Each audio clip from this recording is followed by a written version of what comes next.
470 विमान खरीद रहा है। इससे पहले जो सबसे बड़ी डील कही जाती थी एविएशन सेक्टर की, वो 2011 में हुई थी। वो किया था अमेरिकन एयरलाइंस ने,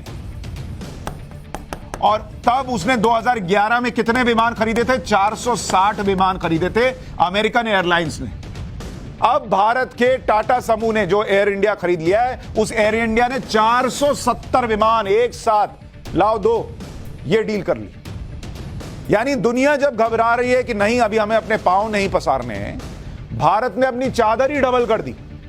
मानो कह रहा हो भाई जितने पांव पसारने पसारो, हमारे यहां चादर वादर देखने की जरूरत नहीं, जितना पैर फैलाओगे उतना चादर है हमारे पास। यह है इंडिया आज की डेट में। अब इस डील की थोड़ी सी डिटेल पहले समझ लीजिए कि डील हुई किस किस के साथ है। 470 विमानों की डील है। 470 विमान एयर इंडिया खरीद रहा है, और इस 470 विमान में ये एयर इंडिया खरीद रहा है। इसमें 220 विमान जो है ये बोइंग कंपनी से खरीदे जा रहे हैं। ये अमेरिका की कंपनी है, यूएस। बोइंग अमेरिका की कंपनी है, हवाई जहाज बनाती है, उससे 220 विमान खरीद रहे हैं। और जो 250 विमान और हैं 470 में से, वो खरीदे जा रहे हैं फ्रांस की कंपनी है एयरबस। ये फ्रांस की कंपनी है। इन दोनों को मिलाकर ये 470 विमान की डील हुई है। 220 तुमसे खरीद लेंगे अमेरिका, 250 विमान तुमसे खरीद लेंगे फ्रांस। लेकिन उछल कौन रहा है? ब्रिटेन भी। वो क्यों उछल रहा है ये भी आपको बताऊं। और इस डील की रकम जो है, ये डील कितने में हुई है इसको कहिए, अगर आप डॉलर में समझते हैं तो 80 अरब डॉलर। 80 अरब डॉलर, यानी उसको रुपए में कीजिएगा तो 6,40,000 CR करोड़, करीब 6.5 लाख करोड़ की डील है। एयर इंडिया ने बताया कि इस डील की पहली खेप 2023 के आखिर के महीनों में मिल भी जाएगी, जबकि ऑर्डर का बड़ा हिस्सा 2025 तक पूरा होगा। एयर इंडिया ने पहले ही अपनी फ्लीट और नेटवर्क विस्तार में तेजी लाने के लिए 11 लीज्ड बोइंग 777 और 25 A320 विमानों की डिलीवरी लेना शुरू कर दिया है। इस डील से पहले टाटा ग्रुप के पास 218 प्लेन ऑलरेडी हैं, जो 52 डोमेस्टिक और 38 इंटरनेशनल डेस्टिनेशंस को कवर करते हैं। इस डील के बाद एयर इंडिया का फ्लीट साइज 2 गुना बढ़ जाएगा और डोमेस्टिक रूट पर यह भारत की सबसे बड़ी एयरलाइंस बन जाएगी। तो जो एयर इंडिया घाटे में चलती थी, वही एयर इंडिया क्या कमाल करके दिखा रही है। लोग कहते थे एयर इंडिया क्यों बेच दिया, देखिए क्या से क्या हो रहा है एयर इंडिया। आज आपको यह भी बताऊंगा कि एयर इंडिया ने कौन कौन से प्लेन ऑर्डर किए और उसका आपकी उड़ान पर क्या असर पड़ेगा। लेकिन उससे पहले आपको भारत के उड़ान की तस्वीर दिखाता हूं। कैसे आज दुनिया इंडिया को सलाम ठोक रही है, आपको पहले उसे देखना चाहिए। जब यह डील हुई तो फ्रांस के राष्ट्रपति, प्रधानमंत्री नरेंद्र मोदी और इंडिया को थैंक यू बोलते नहीं थक रहे थे। मतलब एक तरह से इंडिया के सामने जैसे हाथ जोड़े खड़े हों और धन्यवाद कर रहे हों, वो वाला हाल बना हुआ था। एक बार फ्रांस के राष्ट्रपति को सुनिए, उनकी भाषा पे गौर कीजिएगा।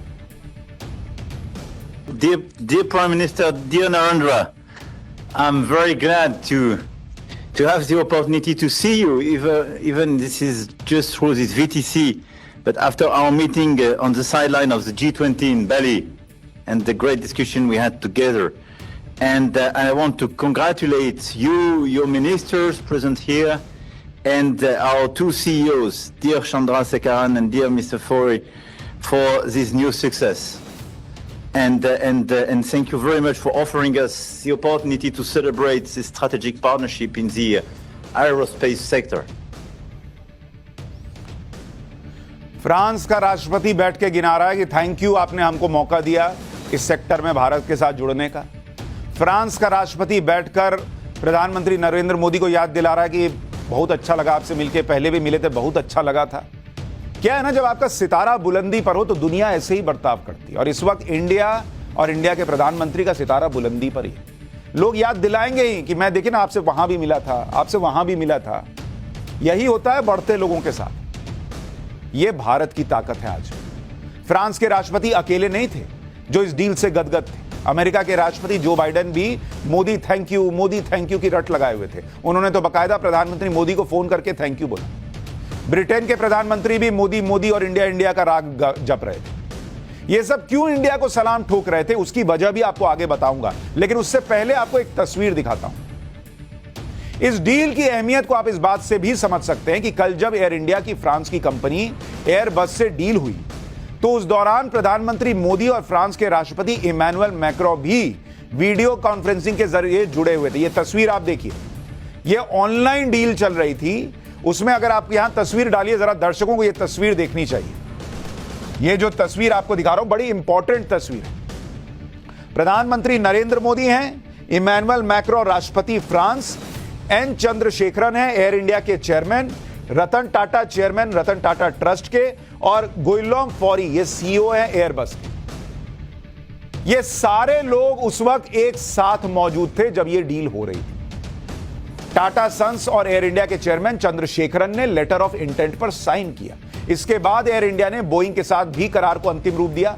प्रधानमंत्री मोदी ने इस डील को ऐतिहासिक बताते हुए कहा कि भारत और फ्रांस की भागीदारी काफी अहम है। एक बार आपको प्रधानमंत्री मोदी को सुनवा देता हूं, फिर इस तस्वीर की एक बड़ी इंपॉर्टेंट बात है वो आपको बताऊंगा। आज इंटरनेशनल ऑर्डर और मल्टीलेटरल सिस्टम की स्थिरता और संतुलन सुनिश्चित करने में भारत फ्रांस भागीदारी प्रत्यक्ष भूमिका निभा रही है।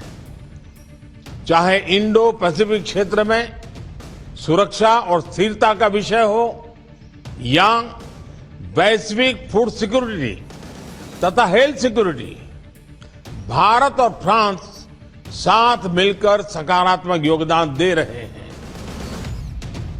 प्रधानमंत्री नरेंद्र मोदी भारत और फ्रांस की बात कर रहे थे, लेकिन वो फ्रांस की तरह थैंक यू के मोड में नहीं थे। लेकिन जब ये तस्वीर आपको दिखा रहा हूं, इसको देखिए। आपने एक बात गौर की, यह तस्वीर अडानी मोदी को लेकर विपक्ष के हर आरोप का जवाब है। जब एयर इंडिया की डील हो रही थी तब भी वहां नरेंद्र मोदी थे, और सिर्फ नरेंद्र मोदी नहीं थे, फ्रांस के राष्ट्रपति भी थे, देखिए। लेकिन चूंकि कंपनी टाटा समूह है, रतन टाटा की कंपनी है, तो विपक्ष ने अडानी का नारा नहीं लगाया। अगर यहीं पर अडानी या अंबानी में से कोई बैठा होता तब तमाशा खड़ा हो जाता कि देखिए अडानी अंबानी का डील बैठकर नरेंद्र मोदी करा रहे थे। दूसरी बड़ी बात यह कि जो लोग ये आरोप लगाते हैं कि प्रधानमंत्री दूसरी सरकारों पर दबाव डालकर विदेशों में डील दिलवा देते हैं कुछ लोगों को, वो देखें कि जब दो देशों के बड़ी कंपनियों के बीच कोई अहम डील होती है, जो दूसरे देशों के राष्ट्राध्यक्ष भी इसमें औपचारिक तौर पर कैसे जुड़ते हैं, क्योंकि व्यापार के बहाने दोनों देश अपनी रणनीतिक साझेदारी को मजबूत करते हैं। इसका मतलब यह नहीं हुआ इस तस्वीर का कि फ्रांस के राष्ट्रपति मैक्रों ने एयरबस को डील दिलवाने के लिए कोई बैटिंग की। यह पूरी तरह एक बिजनेस डील है जो दोनों तरफ के मुनाफे पर टिकी। एयर इंडिया को विमान चाहिए, एयरबस विमान बनाती है, दोनों के बीच यह समझौता हुआ और दोनों को इस डील से फायदा दिखा होगा, तभी यह डील हुई है। ऐसा नहीं कि सरकार के दबाव में यह डील हो गई। वैसे भी जो लोग पीएम मोदी पर कुछ खास बिजनेसमैन को मदद पहुंचाने का आरोप लगाते हैं, उनके हिसाब से चलें तो यह डील टाटा ग्रुप के पास नहीं, अडानी ग्रुप के पास होनी चाहिए थी।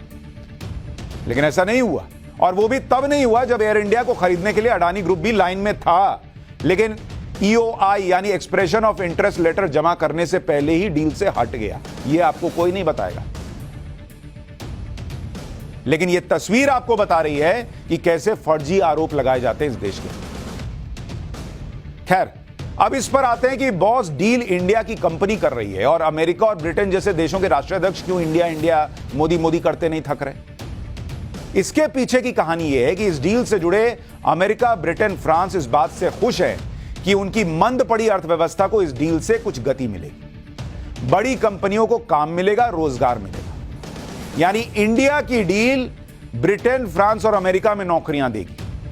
यह डील बताती है कि चीन की अर्थव्यवस्था के स्लो होने से जो गैप पैदा हुआ है उसे भारत भर सकता है, इसलिए तीनों देशों के प्रमुख खुश हैं। इस डील के होने के कुछ ही घंटे बाद अमेरिकी राष्ट्रपति जो बाइडेन ने नरेंद्र मोदी से फोन पर बात की और इस बातचीत में एयर इंडिया और बोइंग के बीच हुए समझौते पर भी चर्चा हुई।